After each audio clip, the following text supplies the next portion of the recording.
চাঁপাইনবাবগঞ্জের সীমান্ত দিয়ে বেড়েছে অস্ত্র ও গোলাবারুদের চোরাচালান। নির্বাচনের আগে অবৈধ অস্ত্রের আনাগোনায় উদ্বেগ উৎকণ্ঠা বাড়ছে জেলার ৩টি আসনের ভোটার এবং প্রার্থীদের মাঝে। সীমান্তে কঠোর নজরদারির দাবি তাদের। চাঁপাইনবাবগঞ্জ প্রতিনিধি মোহাম্মদ নাদিম হোসেনের পাঠানো তথ্য এবং ছবি নিয়ে বিস্তারিত থাকছে ডেস্ক রিপোর্টে।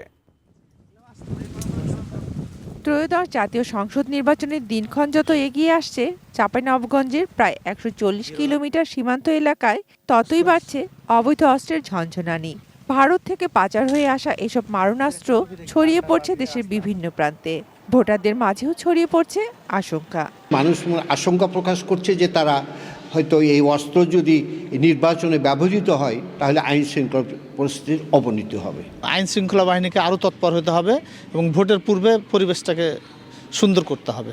শুধু ভোটাররাই নন, অবৈধ অস্ত্র ঢুকে পড়ায় শঙ্কিত প্রার্থীরাও। এবং অবৈধ অস্ত্র দেশের জন্য তো অবশ্যই শুধু নির্বাচন না, এটা দেশের জন্যই তো একটা হুমকি।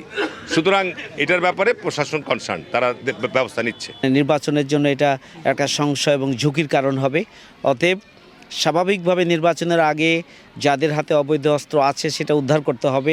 ৩২ ইঞ্চি জেভিকো টিভি এখন মাত্র ১৫,০০০ টাকায়, সাথে পাচ্ছেন ৩ বছরের প্যানেল ওয়ারেন্টি।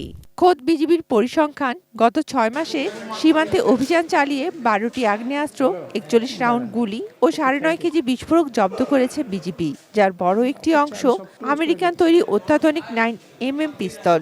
বিজিবি কর্মকর্তারা স্বীকার করেছেন, অবৈধ পথে আসা এসব অস্ত্র জাতীয় নিরাপত্তা ও নির্বাচনের জন্য বড় হুমকি।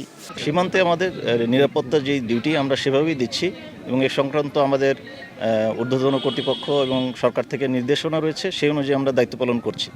নির্বাচনের আগেই আগ্নেয়াস্ত্র উদ্ধারে বিশেষ অভিযান এবং সীমান্তে বিজিবির আরও কঠোর অবস্থান প্রত্যাশা প্রার্থী ও ভোটারদের।